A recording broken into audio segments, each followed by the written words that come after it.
नमस्कार दोस्तों, मैं सोनू वर्मा आपका स्वागत करता हूं अपने YouTube channel math with Verma sir. तो हम कर रहे थे कक्षा 12th की मैथमेटिक्स।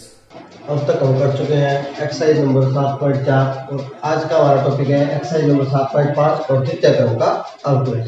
अभी आज समझते हैं हम कि द्वितीय क्रम का अवकलज क्या होता है। पहले हमने करा था dy/dx, जिसको हम बोलते थे प्रथम कोटि का अवकलज, यानी जिसकी घात 1 हो। d/dx इसकी घात यदि 1 हो तो उसको प्रथम कोटि का अवकलज बोलते हैं। इसकी घात 2 हो, जैसे d² तो उसको हम बोलते हैं द्वितीय कोटि का अवकलज। तो आज हमने ये पढ़ना है द्वितीय कोटि का अवकलज, यानी d²y/dx²। तो कैसे ज्ञात करना, तो क्या होगा कि पहले हमने dy/dx तो अब तक कर लिया हमने, यानी उसका एक बार अवकलन और करेंगे तो हमारे पास क्या आ जाएगा d²y/dx², यानी y बराबर अपने को कोई भी फलन दिया हुआ है f(x), तो इसका एक बार अवकलन करेंगे तो dy/dx आ जाएगा, और दूसरी बार उसका अवकलन करेंगे x के सापेक्ष, उसको लिखेंगे d²y/dx। जो इसका अवकलन किया, जो आंसर आया उसी का फिर से एक बार और अवकलन करेंगे तो उसको बोलते हैं द्वितीय कोटि का अवकलन। तो एग्जांपल और क्वेश्चन से समझते हैं कि क्या होता है द्वितीय कोटि का अवकलज और कैसे ज्ञात किया। तो एक्सरसाइज नंबर 7.5 शुरू करते हैं हमें, और उसका पहला क्वेश्चन नंबर फर्स्ट, और उसका ई पार्ट देखते हैं क्या है। y इक्वल टू दिया हुआ है e की पावर -x cos x, ये हमें दिया हुआ है y का मान। अब हमें यहाँ से द्वितीय कोटि का अवकलज फाइंड करना है। तो पहले हम x के सापेक्ष अवकलन करने पर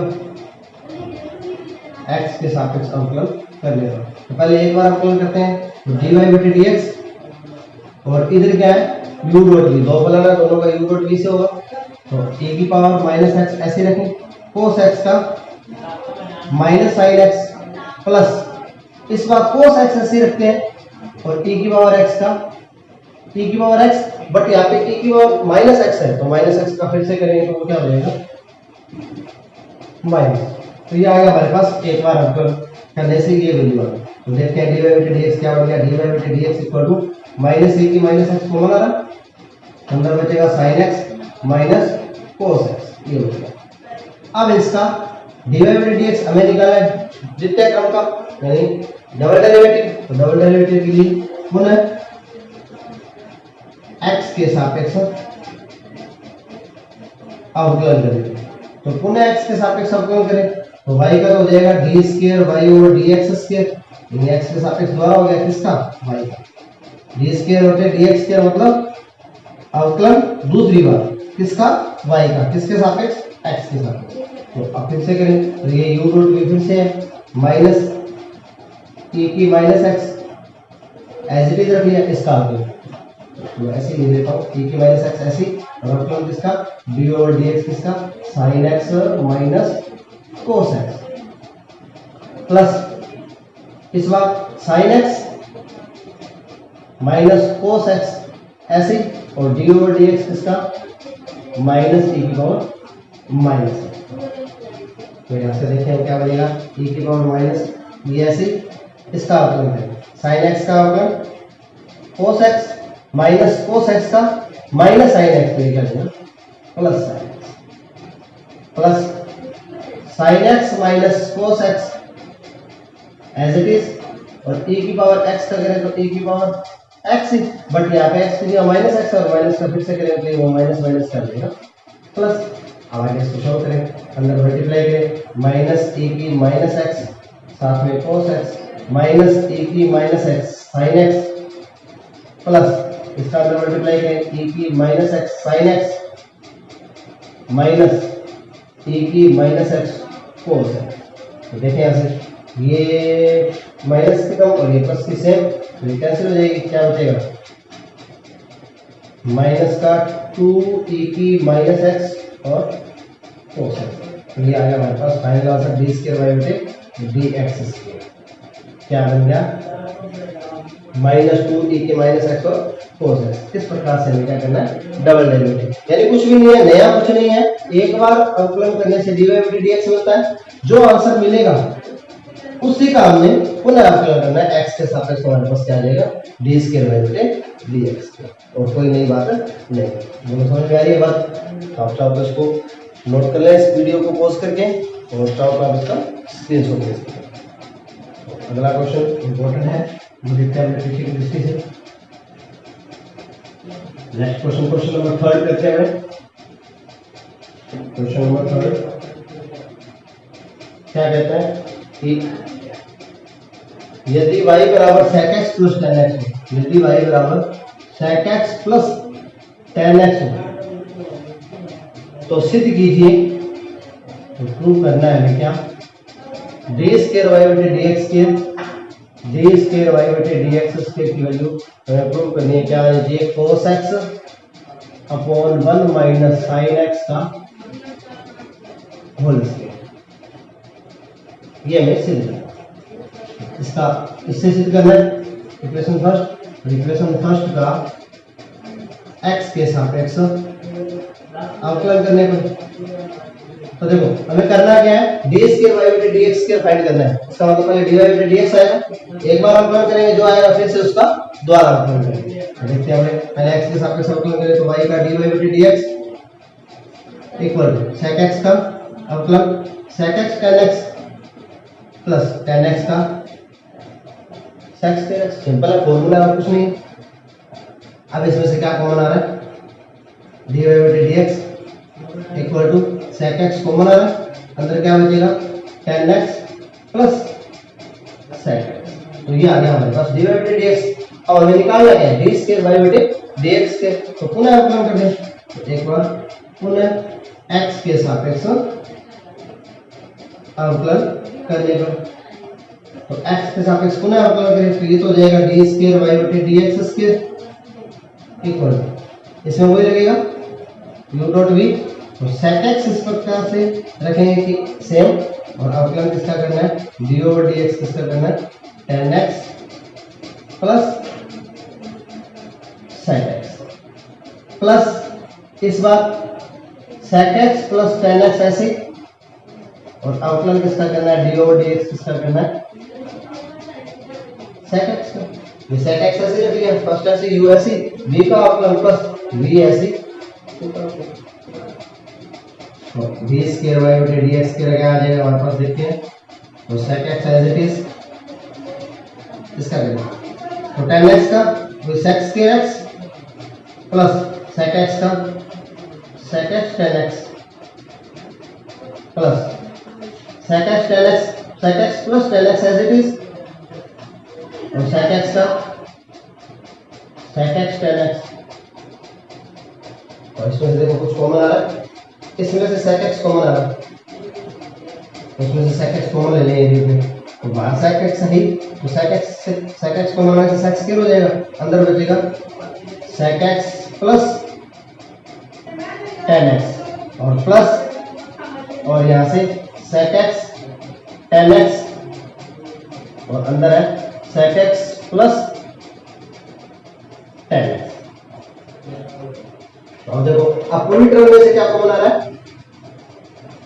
पूरी टर्म में से क्या कॉमन है, sec x plus tan x, sec x plus tan x और एक sec x, तो देखो क्या कॉमन आ रहा है, sec x कॉमन आ गया एक तो, और एक sec x plus tan x common आ गया, तो अंदर क्या बचेगा, यहाँ से तो बचेगा sec x, और प्लस यहाँ से क्या बचेगा tan x। अब देखो क्या बन गया, sec x plus tan x, sec x plus tan x, यानी sec x plus tan x का होल स्क्वायर बन जाएगा, तो ये क्या बनेगा हमारे पास, d स्क्वायर y बटे dx स्क्वायर बराबर sec x और अंदर sec x plus tan x का होल स्क्वायर, ये है हमारा d स्क्वायर y बटे dx के। बट जो d स्क्वायर y बटे dx के जो हमें सिद्ध करना है वो साइन और cos की फॉर्म में, इतने समय इसको साइन cos की फॉर्म में चेंज करना पड़ेगा, तो d स्क्वायर y बटे dx स्क्वायर, इसको साइन cos की फॉर्म में चेंज करें तो इसको क्या लिखेंगे, 1 बटे cos x, और अंदर क्या बनेगा, ये 1 बटे cos x plus sin x बटे cos x, और इसका और इसके अब देखो क्या बनता है, देखते हैं। 1 बटे cos x, इसका लघुत्तम आएगा cos x, और यहाँ क्या ऊपर क्या बनेगा 1 प्लस sin x, और इसका क्या बन गया d स्क्वायर y बटे dx स्क्वायर, क्या बन गया हमारे पास 1 प्लस sin x का और इसके, और ऊपर देखो हमें सिर्फ क्या करना है, ऊपर cos x चाहिए, तो ऊपर cos x बन नहीं रहा, तो अब इसके अंदर cos x का गुणा कर देते हैं और cos x का भाग कर देते हैं। तो नीचे देखो क्या बनेगा cos square x, cos x और एक cos x का गुणा करेंगे तो क्या बनेगा cos square x का स्क्वायर, यानी 4 बन जाएंगे। तो अब देखो क्या बनेगा, अब क्या लिखेंगे 1 प्लस sin x का whole square into cos x, और नीचे इस cos square x को लिख देते हैं 1 माइनस sin स्क्वायर x का होल स्क्वायर। cos स्क्वायर को लिख सकते हैं 1 माइनस sin स्क्वायर और इसका होल स्क्वायर कैसे लिख।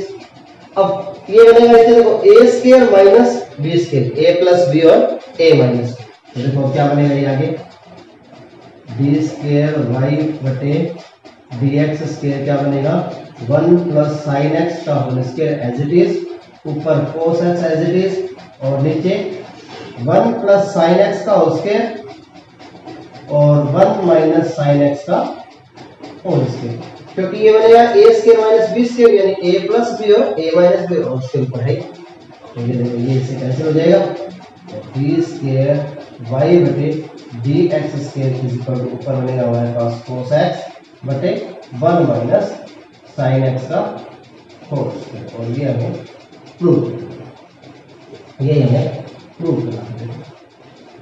तो कहीं कोई दिक्कत किसी को दिक्कत हो आप कमेंट बॉक्स में कमेंट करके पूछ सकते हैं, और यदि आपको कोई वीडियो पसंद आ रही है तो आप वीडियो को लाइक करें, शेयर करें और चैनल को सब्सक्राइब करें।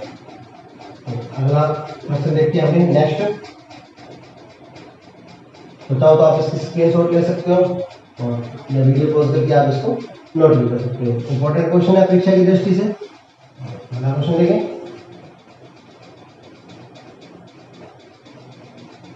देखो बड़ा मुश्किल समय चल रहा है और इस मुश्किल समय में मेरी कोशिश है कि आप लोग घर पे बैठे बैठे आपको कंटेंट मिल जाए और आपको कहीं जाना नहीं पड़े और आप अपने एग्जाम की तैयारी कर सकें।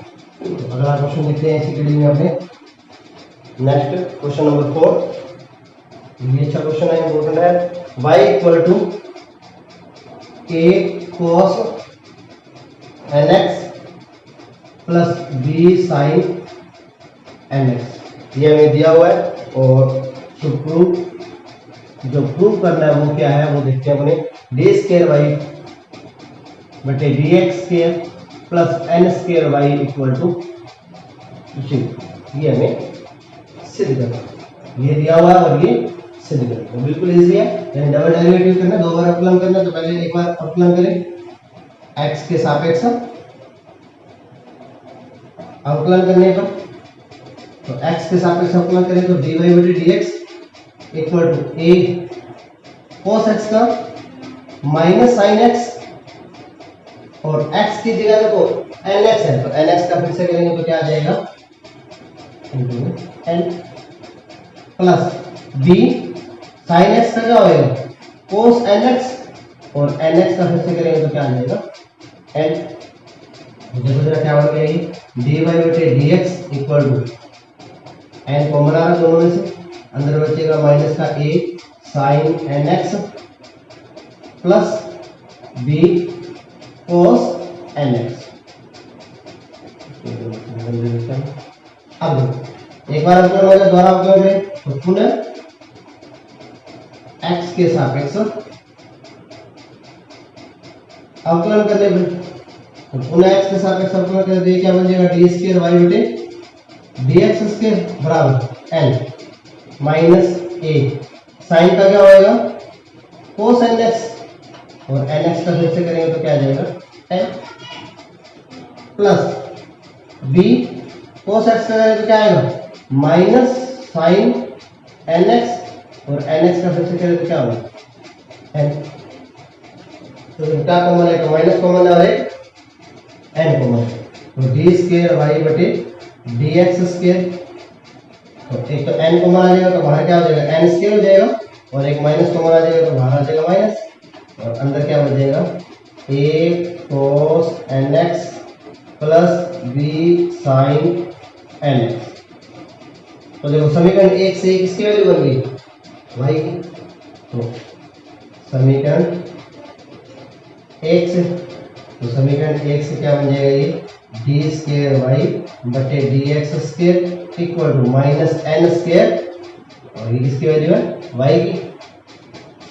नेक्स्ट स्टेप में डी स्क्वायर वाई बटे डी एक्स स्क्वायर, और ये इधर का माइनस की पक्षांतर कर दो, इधर आ जाएगी प्लस की, तो n square y equal to क्या देगा 0। ये देखो हम सिद्ध करेंगे, बिल्कुल इजी सा क्वेश्चन है, ज़्यादा टफ नहीं है। दो बार अपलोड करना था, दूसरी बार अपलोड करने से ये क्या बन जाएगी वाई होगी। चलिए सॉल्व समझ में आएगा। क्वेश्चन नंबर 4 ये कर रहे हैं एक्सरसाइज नंबर 7.5 और इसके क्वेश्चन कर लिया हमने 4। तो अगला नेक्स्ट क्वेश्चन देखते हैं हमने क्वेश्चन नंबर 7, कुछ इसी प्रकार से होगी। उसमें भी हमें सिद्ध करना है y की वैल्यू दी हुई है और b स्क्वायर वाई बटे dx की वैल्यू फाइंड करनी है। तो देखते हैं क्या है अगला next question, question number 7। Question number 7 है, इसमें y की वैल्यू क्या है, देखो y is equals to sine inverse x, y is equals to sine inverse x, और जो सिद्ध करना है डी स्क्वायर वाई बटे डी एक्स स्क्वायर, इसके मल्टीप्लाई में 1 minus x square plus minus x d y बटे डी एक्स इक्वल टू 0। ये हमें प्रूव करना है, तो ये हमें प्रूव करना है डी स्क्वायर वाई बटे डी एक्स के multiply 1 minus x square minus x minus d y बटे डी एक्स, ये हमें प्रूव करना है। इसका मतलब इसका अवकलन करें हम, तो इसका समीकरण एक का x के सापेक्ष अवकलन करने पर, तो इसका x के सापेक्ष अवकलन करने से क्या आ जाएगा dy बटे dx equal to sine inverse x का अवकलन क्या होता है 1 अपॉन रूट में 1 माइनस एक्स स्क्वायर। तो ये हो गया हमारे पास dy बटे dx। अब dy बटे dx अब हमें करना है d स्क्वायर y बटे dx स्क्वायर, तो इसका इधर क्रॉस मल्टीप्लाई कर लेंगे, तो 1 minus x square d y बटे डी एक्स इक्वल टू 1। तो अब इसका ये ऐसा क्यों किया, क्योंकि ये इधर मल्टीप्लाई में आ जाएगा, इधर डिवाइड वाला नियम लगाना पड़ेगा, तो डिवाइड वाले नियम से मल्टीप्लाई का नियम जो होता है वो इजी होता है। तो x के सापेक्ष अवकलन करने पर, तो हमने पुनः अवकलन करें, पुनः x के सापेक्ष अवकलन करेंगे, तो ये u डॉट भी ये भी फंक्शन है और ये भी फंक्शन है। तो फर्स्ट ऐसी रूट में 1 माइनस एक्स स्क्वायर ऐसी dy बटे dx का द्वारा अवकलन करेंगे तो क्या हो जाएगा d स्क्वायर वाई बटे dx स्क्वायर प्लस dy बटे dx ऐसी, और इसका अवकलन करें dy और dx इसका रूट में 1 माइनस एक्स स्क्वायर और इक्वल टू 1 का क्या हो गया 0। तो देखिए क्या बनेगा, ये रूट में 1 minus x square d square y बटे d x square plus d y बटे डी एक्स, इसका अवकलन करना है। तो देखो रूट एक्स अंदर वाले को एक्स मान के एक बार रूट एक्स का अवकलन होता है, क्या होता है 1 बटे 2 रूट एक्स, तो 2 1 माइनस एक्स स्क्वायर, और एक्स की जगह 1 माइनस एक्स स्क्वायर, इसका मतलब 1 माइनस एक्स स्क्वायर तो फिर से होगा, तो डी ओवर डी एक्स इसका 1 माइनस एक्स स्क्वायर और बराबर 0 ऐसे ही होगा। अब देखो क्या हो जाएगा, रूट में 1 minus x square d square y बटे d x square plus d y बटे d x as it is होगा, कोई परिवर्तन नहीं है इसके अंदर। 2 रूट में 1 माइनस एक्स स्क्वायर, इसका अवकलन करें, तो इसका अवकलन करें देखो क्या आएगा 1 का 0 और एक्स स्क्वायर का 2x बराबर 0। ये 2 से 2 कैंसिल, तो कुछ हद तक हमने जो सिद्ध करना था वो मिल गया हमारे को। तो इसका एलसीएम ले ले 1 माइनस एक्स स्क्वायर, तो रूट में मल्टीप्लाई हो जाएगा, तो इसका रूट आएगा 1 माइनस एक्स के रूट में, तो रूट का रूट से मल्टीप्लाई करेंगे तो कैंसिल हो जाएगा, तो क्या बनेगा 1 minus x square d square y बटे डी एक्स स्क्वायर, और इसके साथ मल्टीप्लाई करेंगे तो ये कैंसिल हो जाएगा, क्या बचेगा सिर्फ माइनस का x डी वाई बटे डी एक्स, और बराबर ये इधर जाके 0 से मल्टीप्लाई होगा तो क्या बन जाएगा 0। देखिए क्या यही देना था हमें, कुछ भी नहीं है, बिल्कुल इजी क्वेश्चन है। तो अगले नेक्स्ट क्वेश्चन की ओर बढ़ते हैं। एक और कोई छोटा सा क्वेश्चन करके देखते हैं हमें।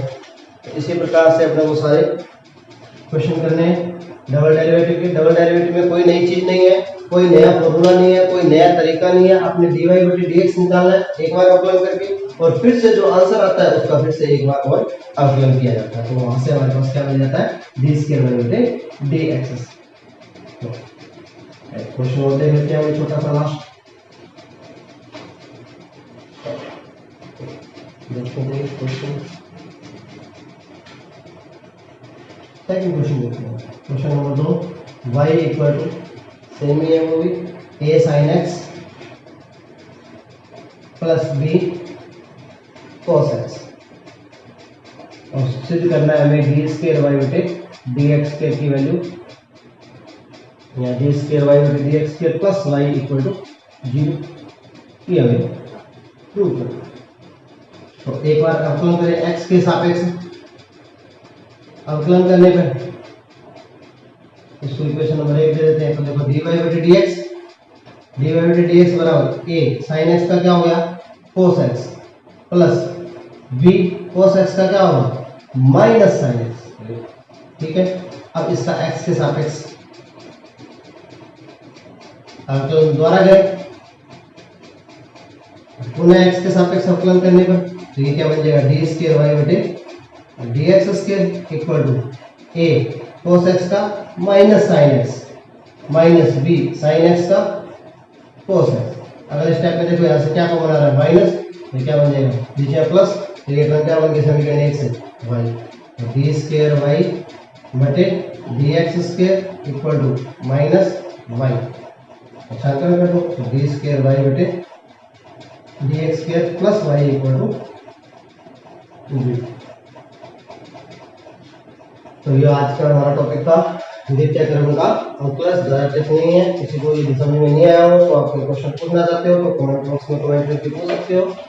तो ये हो गया हमारे 7.5 एक्सरसाइज, और इस पे डिपेंड कुछ क्वेश्चन मैंने छोड़े हैं वो आप करके देखें, ट्राई करें, एग्जाम्पल करें। यदि कोई क्वेश्चन नहीं समझ में आता तो आप कमेंट बॉक्स में कमेंट करके पूछ सकते हैं। धन्यवाद।